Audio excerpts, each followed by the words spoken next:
So yeah, the highlight of my shop is that everything is like, you know, no oil, sugar free, gluten free. Semoga bisa menginspirasi teman-teman, terutama yang jago bahasa Inggris.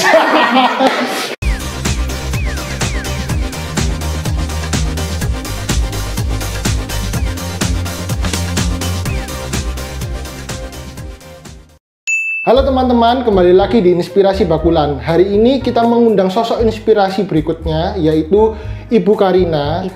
Ya, di mana dia memiliki toko kue Shine Cake yang terkenal di salah satu mall yang terbesar di Surabaya, yaitu PTC. Nah, mungkin Bu Karina bisa dijelaskan mengenai siapa Bu Karina dan profil usahanya gimana gitu. Okay, hi guys, I'm Karina. I'm the owner of Shine Cake. So I have two outlets actually, one at the East at San Antonio and one at the PTC, like he said just now. So about the profile of my shop is actually about healthy products. Okay, so everything we do like food, drinks, desserts, cakes, even birthday cakes, we also do that. So yeah, the highlight of my shop is that everything is like, you know, no oil, sugar free, gluten free, and all the, you know, all the allergy kind of like needs, we all cater to that. Yeah.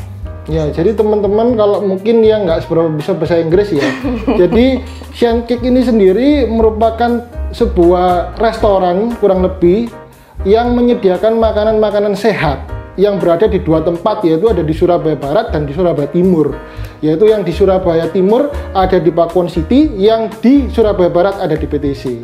Ya, nah, Bu Karina, saya mau tanya, kenapa kok buka dua cabang? Kenapa kok nggak satu aja fokus di satu tempat? Kenapa kok langsung buka di dua tempat? Actually, I didn't just directly open two outlets. I started at the East at the San Antonio over there, you know, and then the demands got very high. You know, like people ordering all the way from the West, even at Sidoarjo, you know. So we realized that, you know, we got to expand. If not, like, you know, we're gonna be just catering to a small number of people, you know. Because like for the West people, it's kind of difficult to get our products because it takes time to deliver. You know, sometimes to follow courier like that, you know, it takes like 3 hours to 5 hours, then it reach their home, you know, whereby people actually want it instantly, you know. So example, if okay, I'm craving for donut, you know, I will want it to eat it like in an hour, you know. So next hour I want to eat donut, but we cannot deliver that, right? So we have to expand, you know, in order to gain more, you know, more income, more customers, and basically more of everything. We need to do that, and that's why I opened another one at the other end of Surabaya, that is at the West. Jadi so demi memenuhi kualitas ya, kualitas untuk customer supaya makanannya tetap fresh gitu kurang lebih. Fresh, and then also to their wants as well, you know. So if they want to eat donut, they can just straight away get it, you know. Not waiting, because like if people were to wait, then they will just consider again. When they consider again, then you lose customers. Okay. Because they will want to get the nearest one lah, you know. Karina Shines, the donuts take so long. I might as well I buy from Jeko and all these things, you know. So to prevent that, we want to be like as reachable as possible to them. Nah, Bu Karina, saya mau tanya, untuk pertama kali, mungkin kan awal-awal teman-teman yang mau mulai usaha ini kan tokonya sepi dulu ya Bu Karina.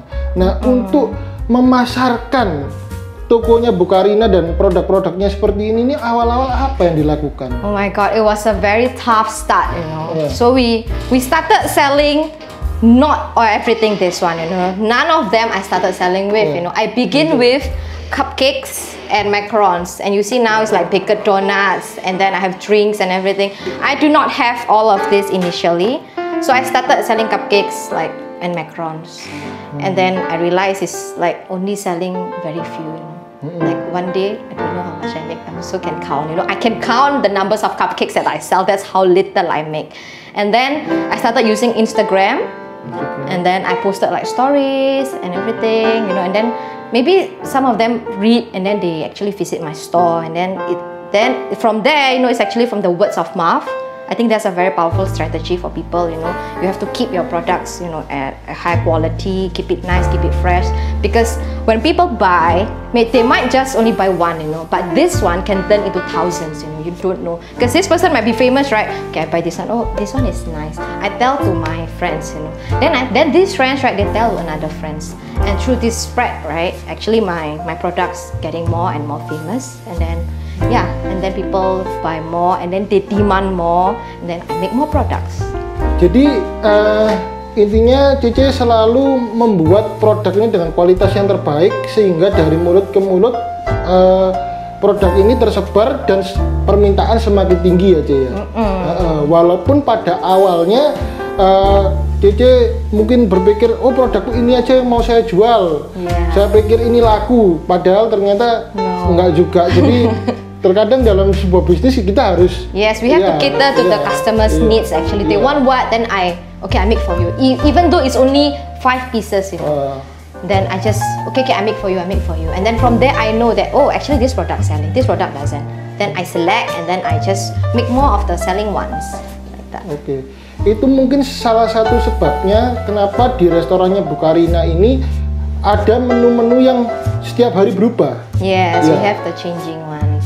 Jadi misalnya tanggal 1 hari Kamis menunya apa, hari Jumat menunya apa, Sabtu ini dan Sabtu minggu depannya pun berbeda ya Bu Karina. Yes, we keep it in variety, so that customer will keep on looking at our products. You know, that's the key of it, because people like something that changes very fast. You know, because I bet you wouldn't want to eat pangsit mee for the next 4 days, right? You know, you don't want to eat pangsit mee for the next 4 days. You know, you want to have variety, something new, something that interesting, and that's why you have to keep your menu like changes constantly. I think that's important to be unique.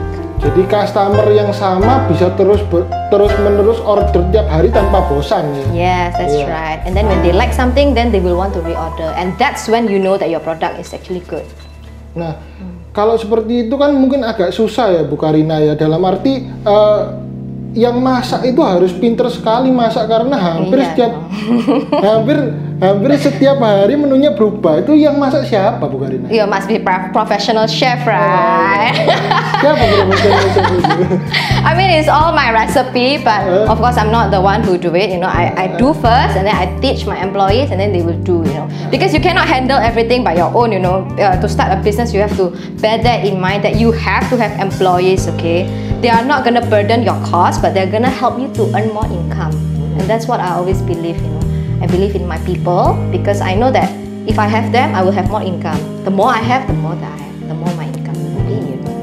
Jadi kalau mungkin pengusaha lama yang zamannya nenek kakeknya kita dulu itu kan semakin sedikit karyawan semakin banyak untung ya. Tapi kalau zamannya kita sekarang mungkin lebih investnya tuh di manusia ya. Yes, that's right. Di manusianya. Because they will help, you know, without you knowing, they help a lot. 2 cabang itu ada berapa karyawan Bu Karina? Kalau boleh saya tahu. There's a lot, about 35 of them. 35? 35 karyawan. Wow, banyak sekali ya. Yeah, because we are about to expand to another one, so we have 3 outlets. That's why we have more and more people joining us. Jadi diajari dulu untuk buka cabang berikutnya. Yeah, before we settle for the next project. That's what we do every day. Nah, ini Bu Karina untuk pengembangan bisnis ke depannya. Itu rencananya Bu Karina mau buka cabang-cabang sendiri atau mungkin dikemitrakan, di franchise gitu?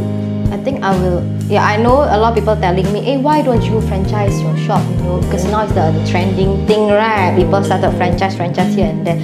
But then I realized, I rather open my own. I rather open my own branches over there, over here, like that. Tujuannya apa itu? Kenapa kok tidak memilih membuka kemitraan? Because it's very troublesome. Maybe I haven't gone to know what are the insights of having franchise. But I think if I can manage my own, I think I will do my own and spreading everywhere. Karena mungkin kualitasnya juga lebih terjaga. Yeah, and sometimes I cannot cater because I see some other people's, right? They sell at this outlet and that outlet. Gee, this outlet nicer, that outlet not nice. You know? It's because of the different people that do. You know. Yeah. But if I can manage my own management, right, and then use the right people, then might as well I do it myself lah. Then my income, my profit also higher. Okay. Rather than I spread to people. Yeah. Kalau kemitraan mungkin juga secara jangka pendek dia terlihat lebih menguntungkan ya Bu Karina karena kan langsung dapat uang. The big amount, right? Ya, tapi habis gitu kalau then they close, then how? Ya. There's so many close, then you also cry, right? Iya, jadi kita image-nya jadi jelek ya di masyarakat ya. Jadi buat teman-teman inspirasi bakulan yang sudah punya usaha yang bagus, sudah mulai besar, kalian juga harus memikirkan secara jangka panjang. Jangan secara instan ya Bu Karina ya. Kalau secara instan, ini kelihatannya untungnya banyak, kita serakah. Terus pada akhirnya kita tidak bisa menjaga mitra kita, sebab kalau kita kemitraan, usaha tersebut setengahnya sudah bukan milik kita lagi, tapi soul-nya itu, soul dari jiwa dari mitra kita itu akan menentukan cabang itu bisa berhasil atau enggak ya, bener ya Bu Karina. Nah, awal ceritanya Bu Karina memikirkan untuk memulai usaha makanan yang sehat ini apa? Sedangkan di Surabaya kan mungkin lebih banyak orang yang suka makan kotor supaya lebih enak gitu kan rasanya. Apa? So actually the start, I also didn't start with healthy cakes lah. I start with normal cakes like that. But then sooner or later, actually like people nowadays, like their children tends to have allergic reactions. You believe it or not, I don't know. But nowadays the people are having allergic, like, you know, oh my baby cannot eat dairy, my baby cannot eat egg, oh my baby allergic to gluten and all these things, you know. And then there's so few people that are actually doing these kinds of like special needs products lah, you know, that they cannot buy any snacks for their kids, you know. And then they come to me and then they ask me, can you do cake without flour? Without flour like that. And I said like, actually I can because just have to manipulate the recipe, right? And then when I'm able to do that, then I show them, then they like it, and then they actually want more, you know. And then they tell the people. And then when a unique product is successful, right, it will spread very fast, you know. Jadi awalnya tuh memang Bu Karina nggak kepikiran untuk bikin usaha seperti itu karena permintaan customer dan berusaha memenuhi. Cater to their needs lah. You know. Oh ya, jadi istilahnya banyak masyarakat Surabaya yang sudah tereducated ya dengan makanan sehat ya. Jadi makanya mulai banyak yang ke arah makanan-makanan sehat. Nah Bu Karina, ini kan kalau kita lihat di minuman seperti ini ya teman-teman, ini kan ada tulisan kalorinya. Nah ini Bu Karina ngitung kalori ini gimana caranya kok bisa tepat? The calorie count, right? Actually, I use the application also. It's called the FitnessPal. I think many of the like athletes or like, you know, the Weight Watchers, actually they use that apps. It's actually very accurate lah, because you can choose the fruits and how much, the quantity, you know, you can just put it like that. So mine is very easy because this one no sugar added, right? So you just measure the ingredients, you weigh, and then you put into the apps, and then the calorie will come out lah. Berarti ini nggak bisa tahan lama ya Bu Karina? Yeah, it cannot last long, you know. So it's not like products that you can put here and then the next day you still can drink. It's not like that. You have to keep it refrigerated. Dan langsung minum mungkin ya biar lebih enak. Langsung minum is the best lah. Iyalah. But people over here they like to keep lah. You know, I also know lah. Sama PPKM, right? People just stock and stock. But this one can last if you keep it sealed like that, and that's why I use their bottles lah, cause it's the best one. Okay. Itu botolnya cuma satu ukuran ini aja atau ada ukuran lain Bu Karina? Yang 1 literan gitu? No, I don't have the 1 liter one for now. I only cater the small ones because mine spoil very fast. That's one thing, because I don't use preservatives. So if I have the 1 liter one, right? Some people they drink it halfway then they store it like that. Basi. Yeah, then it might risky lah, you know, it turns rancid. Like Jadi Bu Karina bisa berkembang sampai sebesar ini teman-teman karena banyak memikirkan customernya. Yes, I think a lot about that. Banyak memikirkan customernya. Awalnya dia mulai dengan apa yang dia pikir baik, tapi perlahan-lahan dia berubah mengikuti apa yang customer mau sehingga dia bisa sebesar sekarang dan bahkan memutuskan untuk tidak membuat usaha kemitraan karena ingin kualitas dari produknya tetap terjaga ya Bu Karina. So that all outlets are the same, you know. So anything happens to this outlet, I also know and I can, you know, directly fix the problem like that. Nah, saya dengar Bu Karina ini dulu sekolahnya di Singapura ya, dari SMP itu kenapa milih Singapura dan jurusan apa yang dipilih di Singapura itu kok sehingga bisa memulai usaha seperti ini? Actually, I finished my, you know, SD, right? SD class 6, I finished already, right? Then, as a young kid, I feel very bored. I feel very bored in Surabaya. I tell my mommy, you know, mommy, I don't want to continue my SMP over here because I want to learn how to speak English, you know. And that's just the reason. That's the only reason that I give them, you know. And then they just send me there. Awalnya nggak takut gitu? No, I'm not scared of anything. And then many people say, hey, you're not gonna have friends over there, you know, because you lose your friends in Indonesia like that. But that's not true because I can make friends, you know. You can make friends anywhere and any time that you want, you know. So you just be comfortable over there. Mungkin di sana malah temennya bisa lebih banyak ya. Yeah, I can have friends from like, you know, from China, from Malaysia, from Taiwan, you know, from Singapore themselves. Yeah, so many friends. So I have nothing to worry about. Then I just go there and then I study. Then apparently education there very hard lah. Tapi pikirannya jadi jauh lebih terbuka. Yes, that's right. You have critical thinking over there because they train you to be like one, you know. Mungkin pelajarannya susah, tapi yang penting kan mindsetnya itu. Yeah, that's the mindset. Yang jadi lebih maju lah ya.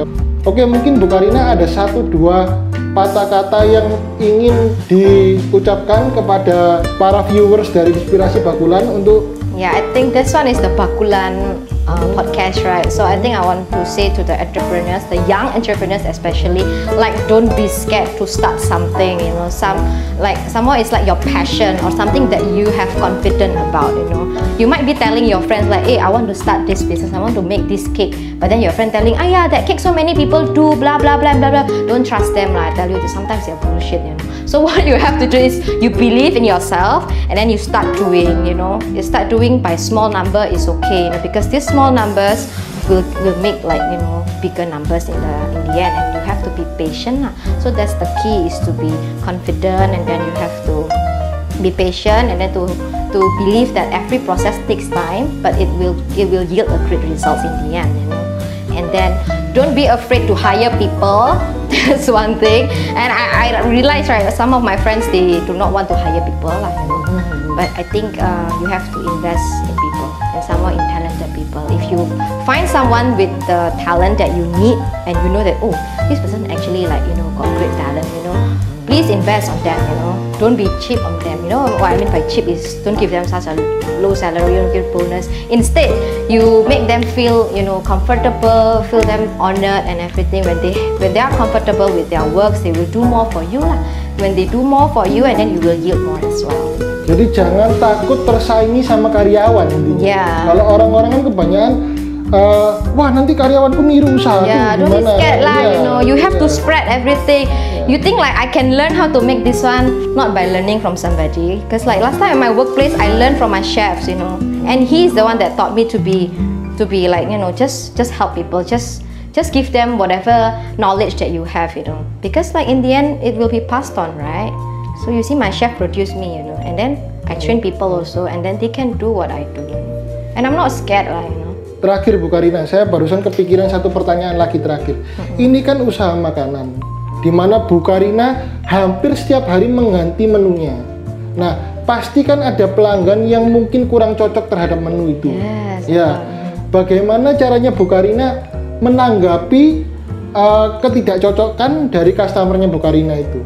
Yeah, actually it's not like always a good things about my product. It's not people always say delicious, not like that, you know. Some people will just, you know, negative comments on you. Like some people just say, oh, masakan hari ini nggak enak banget ya sis ya. They tell me like that, you know, just blatantly like that. Then what I do is that, of course I apologize, you know. In every platform, just apologize first, make their hearts, you know, calm down and not angry, you know, just apologize. And then you tell them that, sorry, that the product is not up to your standard, and then we will try to improve it the next time rounds. Or you can give them service recovery if they are really, really angry, you know. I have some people that are super angry because their drinks spoiled after a few days, you know. I cannot think like that, like, you know, but it's after a few days, then you complain to me, you know, still complain, say the drinks spoiled after a few days. You know, actually after a few days is none of our responsibility, right? Because I don't know how you keep, you know. But then just give them what they want. Sometimes you have to just, okay, I change, okay, I will send you another product and everything. Just give them something in return. I think that will calm their anger. Oke, kita minum dulu ya teman-teman ya. Yeah, hopefully it's nice, huh? And that's the bit one, you know, that's what. Enak ya. Jadi kalau yang komplain itu mungkin ya orang yang rewel aja ya. Oke. Makasih teman-teman sudah melihat podcast ini. Terima kasih Bu Karina sudah datang ke podcast kita. Semoga bisa menginspirasi teman-teman, terutama yang jago bahasa Inggris. Oke, siap. Terima kasih.